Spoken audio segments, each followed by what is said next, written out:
Tenho 75 anos e preciso que você entenda uma coisa antes de eu dizer qualquer outra. Aos 67, eu estava sentada à mesa da cozinha do meu apartamento em São Paulo, segurando uma pasta verde escura que não abria fazia 9 anos. Meu marido, Renato, estava em uma viagem de negócios para Brasília. A casa estava completamente quieta. Luz da tarde, amarelada e pesada, entrando pela janela que dá para o corredor que ele construiu no fundo do terreno quando nosso filho do meio casou. E eu estava prestes a descobrir que o plano de aposentadoria em que confiara completamente, o que fora construído em torno de um homem cujo nome aparecia primeiro em cada conta, em cada documento, havia sido desenhado para a vida dele, não para a minha. Segundo o IBGE, uma mulher brasileira que chega aos 65 anos pode esperar viver, em média, até os 84. 19 anos de despesas, saúde, remédios e vida que o plano médio de aposentadoria de um casal raramente contempla com rigor. Não porque alguém queira nos prejudicar, mas porque ninguém pergunta. As mulheres brasileiras recebem em média benefícios do INSS significativamente menores que os homens, resultado de décadas de salários mais baixos, de interrupções de carreira associadas à maternidade e ao cuidado familiar e de anos de trabalho informal sem contribuição. Isso não é novidade, é estrutural. E a maioria de nós chega à aposentadoria sem ter calculado o real impacto disso na nossa vida. Passei 40 anos contribuindo para o que eu chamava de nossa aposentadoria. Depois entendi que era a aposentadoria dele, com o meu nome nos papéis. Aos 67, parei de confiar no plano de outra pessoa para o meu futuro. 2 anos depois, aos 69, olhei o panorama financeiro completo pela primeira vez na minha vida adulta e me tornei milionária. Não porque alguém me deu algo, mas porque finalmente me contei. Se você está agora entre os 60 e os 75 anos e silenciosamente deixou outra pessoa carregar o peso do seu futuro financeiro, por favor, fique comigo. Essa é a conversa que ninguém teve comigo até que foi quase tarde demais. Não vou deixar ela passar por você. Deixa eu te contar quem eu era aos 67 anos. 38 anos. É quanto tempo trabalhei como gestora de contratos em uma grande empresa de telecomunicações em São Paulo. Passei décadas ensinando equipes inteiras sobre cláusulas de risco, sobre a importância de ler os detalhes, sobre nunca assinar nada que você não compreenda completamente. Era minha identidade profissional, a mulher que conhece os detalhes, que não deixa nada passar, que faz as perguntas que ninguém mais quer fazer. Chegava em casa e assinava tudo que o Renato colocava na minha frente sem fazer uma única pergunta. Renato era administrador de empresas. Organizado, metódico, o tipo de homem que guarda recibos em envelopes separados por mês e por categoria. Ele encontrava satisfação genuína naqueles números. Tinha um consultor financeiro chamado Fábio. Terno, aperto de mão firme, reuniões trimestrais a que eu compareci exatamente uma vez em 12 anos. Não estava excluída. Renato não escondia nada.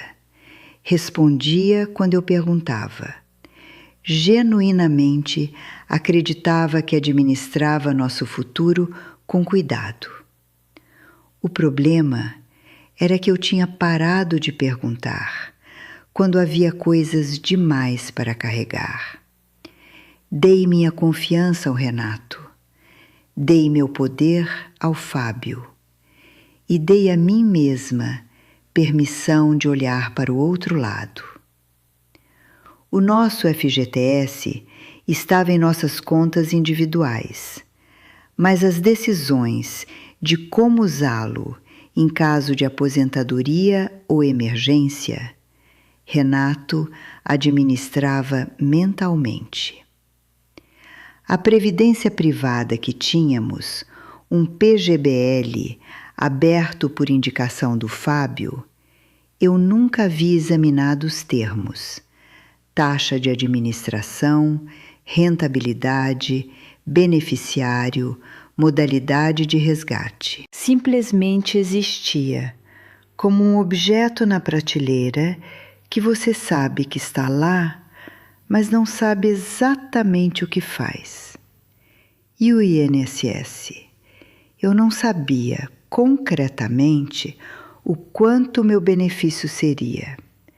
Sabia que tinha contribuído, claro, mas nunca havia solicitado o extrato de contribuições, nunca havia calculado o benefício projetado, nunca havia entendido o impacto real das lacunas de contribuição nos anos em que trabalhei como pessoa jurídica, um período de 6 anos no qual minha empresa me pediu para virar PJ, e eu concordei, e naquele período as contribuições ao INSS foram irregulares e insuficientes. Renato tinha contribuições sólidas. A dele era previsível. A minha estava cheia de buracos que eu nunca havia olhado de perto. Na gaveta de baixo do arquivador de metal que fica no corredor, a gaveta que quase nunca abrimos, havia uma pasta verde escura. Na etiqueta, a letra do Renato: aposentadoria e previdência. 9 anos de extratos, dobrados e arquivados. Passei por aquela gaveta toda manhã a caminho do banheiro. Quando finalmente a abri, uma tarde de quinta-feira em outubro, enquanto Renato estava em Brasília e o apartamento estava vazio, me sentei devagar.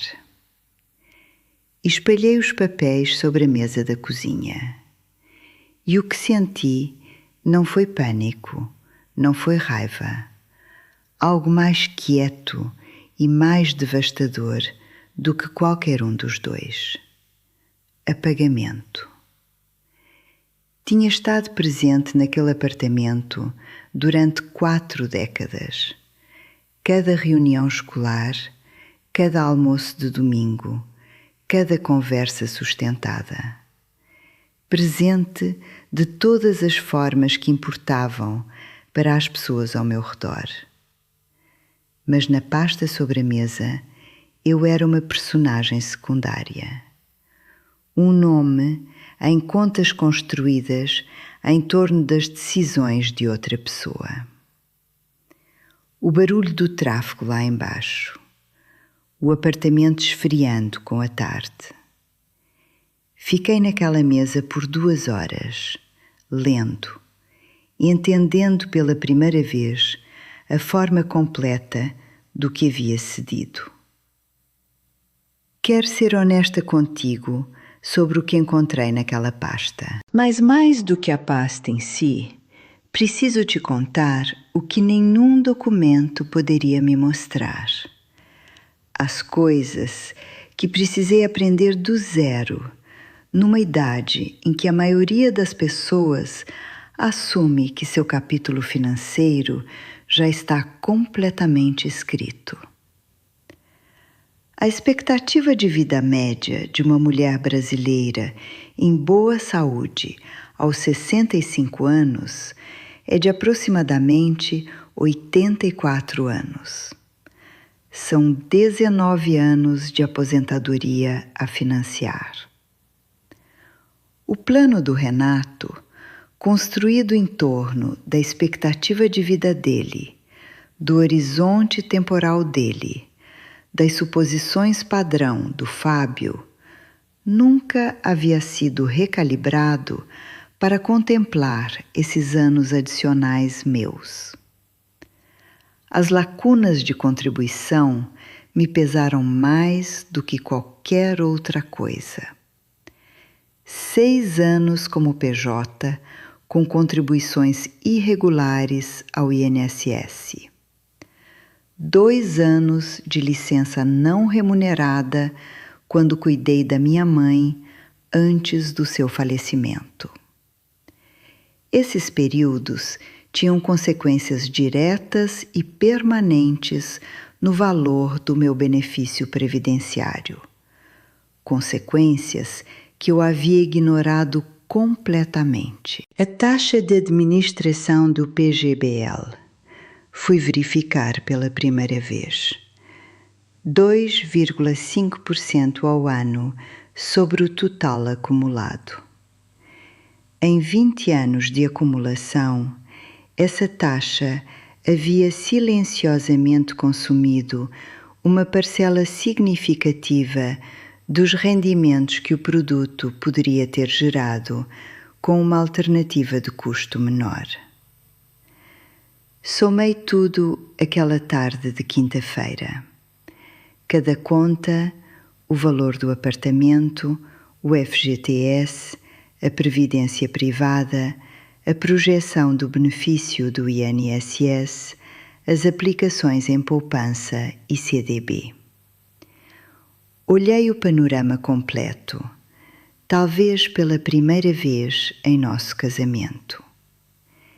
E então olhei a parcela desse panorama que eu entendia, que conseguia nomear, em que havia participado ativamente das decisões. Era uma fração do total.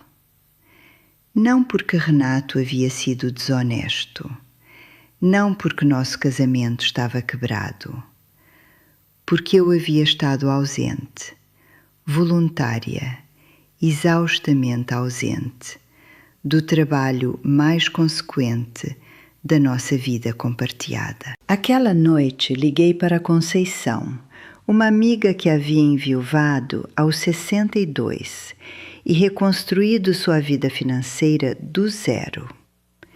Ela me deu o nome de Adriana, planejadora financeira independente, especializada em mulheres na segunda metade da vida. Marquei uma consulta para a semana seguinte. O escritório de Adriana ficava num apartamento convertido em Vila Madalena, com prateleiras cheias de livros e uma lousa com cálculos à mão. Comunicava algo diferente. Vamos fazer trabalho real aqui e você está completamente segura. Nossa primeira reunião foi quase inteiramente ela fazendo perguntas, não apresentando opções, não vendendo produtos, perguntando sobre cada conta, sobre meu histórico de saúde e a longevidade da minha família, sobre meus gastos projetados, sobre o que eu gostava de gastar, sobre o que havia me negado. No final daquela primeira sessão, ela me disse algo que escrevi numa folha avulsa e guardo até hoje. Maria Helena, esse plano foi otimizado para um homem de 78 anos. Precisamos reconstruí-lo para uma mulher de 84. Passamos 3 meses fazendo exatamente isso. Solicitei o extrato de contribuições ao INSS e calculamos com precisão o benefício que eu receberia considerando as lacunas. O número era menor do que Renata e eu havíamos vagamente assumido, mas era um número real, e um número real é o começo de qualquer planejamento honesto. Migrei o PGBL para um produto de menor taxa de administração, uma mudança estrutural simples que refletiria nos rendimentos ao longo dos anos seguintes. Recalibramos o perfil de risco para refletir meu horizonte temporal real, não as suposições padrão de alguém que vivia uma realidade diferente. Adriana me ajudou a calcular exatamente quanto precisaria complementar o benefício do INSS com outras fontes de renda para manter o padrão de vida que considerava digno. O número era claro. A diferença entre o que o sistema público pagaria e o que eu precisaria era real e quantificável. E isso não era catastrófico, era acionável. Mas a sessão que mudou tudo não foi sobre nenhum instrumento específico. Foi a pergunta que Adriana me fez na nossa segunda reunião, numa manhã de novembro, com o sol de primavera entrando pela janela. O que você quer que seu dinheiro faça por você? Não pelo seu lar, não pelos seus filhos, por você, Maria Helena. Que vida você quer que ele torne possível? Não tinha resposta, não imediatamente, não naquela sala. Fiquei com a pergunta durante 3 meses, no meu diário, em caminhadas pelo parque, em conversas honestas comigo mesma sobre o que eu havia realmente querido durante todos esses anos. O que encontrei foi uma mulher que precisava possuir algo inteiramente seu, um ativo com só o seu nome, uma renda que nenhuma decisão alheia pudesse redirecionar. Identifiquei uma parte das nossas economias que Adriana havia apontado como mal posicionada. Dinheiro parado em poupança, rendendo menos do que a inflação. E usei para comprar um apartamento pequeno no bairro onde minha filha mais velha morava, para alugar. Fiz a pesquisa eu mesma, li os contratos, entendi os números linha por linha. Aluguel projetado, manutenção, IPTU, administração, rendimento líquido. Foi a primeira decisão financeira importante que tomei de maneira independente em 40 anos. E quando assinei a escritura, eu sozinha, só o meu nome, pela primeira vez, senti algo que não esperava. Não triunfo. Algo mais parecido com uma restauração. Preciso ser honesta contigo sobre o que a palavra milionária realmente significa, porque não é o que a imagem sugere, e o significado verdadeiro importa muito mais do que a versão imaginada. Não descobri uma estratégia secreta. Não assumi riscos absurdos, não larguei o Renato, não movi meu dinheiro para algo especulativo. Não houve golpe de sorte, não houve fortuna repentina, não houve um movimento brilhante e único. O que fiz foi tomar um inventário completo e honesto do que Renato e eu tínhamos construído juntos durante 40 anos. O apartamento próprio avaliado corretamente, as contas de aposentadoria reequilibradas e agora genuinamente compreendidas. O imóvel que eu havia comprado e cuja renda mensal acompanhava. O benefício do INSS agora calculado com precisão. O FGTS que eu finalmente havia incorporado ao planejamento geral. E então contei à mulher que havia contribuído para tudo isso. 4 décadas de trabalho invisível, de manhã cedo e noites longas, de presença em cada etapa, e que nunca havia sido contada no balanço final. Quando Adriana e eu espalhamos o panorama completo na primavera dos meus 69 anos, o total ultrapassou R$ 1 milhão em ativos. Na realidade brasileira, uma cifra que representa segurança real e dignidade real nos anos que restam. Mas o número não era revelação.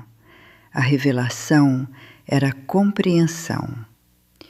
Eu conseguia nomear cada peça, conhecia cada conta, cada instrumento, cada rentabilidade projetada, cada cenário de contingência. Tinha o número de Adriana no telefone e ligava para ela com perguntas sem me desculpar por não já saber as respostas. Tomava decisões reais, informadas, deliberadas, minhas. Eu não era mais uma assinatura no rodapé do plano de outra pessoa. Renato continua sendo meu marido. Nosso casamento não mudou. O que mudou foi minha relação com meu próprio futuro. A compreensão de que parceria de verdade não exige que uma pessoa desapareça na visão financeira da outra. Quero dizer isso com toda a clareza que tenho, para cada mulher que me ouve agora e que está entre os 60 e os 75 anos e tem se consolado em silêncio com alguma versão de "estamos bem, ele cuida disso". Você não está bem se não entende. A segurança que vive apenas na cabeça de outra pessoa não é sua segurança. É um empréstimo que pode ser cobrado a qualquer momento, por uma doença, por uma perda, por um documento que você nunca leu, por uma conversa que nunca aconteceu.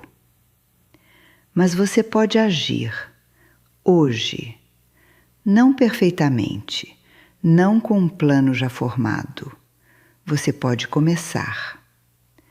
Abra os extratos, aprenda o que há neles. Faça as perguntas que nunca foram bem-vindas ou nunca foram respondidas.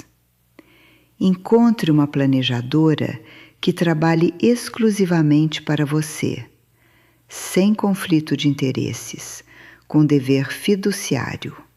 Alguém que pergunta o que você quer antes de recomendar qualquer coisa. Eu tinha 67 anos, sentada à mesa da cozinha em outubro, com uma pasta que deveria ter aberto uma década antes. Tinha 69 quando entendi pela primeira vez na minha vida adulta o que realmente tinha e o que significava. Você tem tempo. Não tempo ilimitado. Nenhuma de nós tem. E se alguma coisa aprendi nesses últimos anos, é que o tempo não espera que a gente se sinta pronta. Mas você tem hoje. E hoje é suficiente para começar. O café está frio. A luz da tarde está indo embora. Em algum lugar da sua casa, numa gaveta ou numa pasta que você tem passado de lado durante anos, há documentos com o seu nome. Documentos que descrevem o seu futuro. Documentos que estão esperando por você para que os leia. Não para entregar a outra pessoa, não para adiar até se sentir mais preparada. Para ler, para entender, para ser sua. Vá abri-los, vá ser contada. Esse é o único plano que sempre foi seu.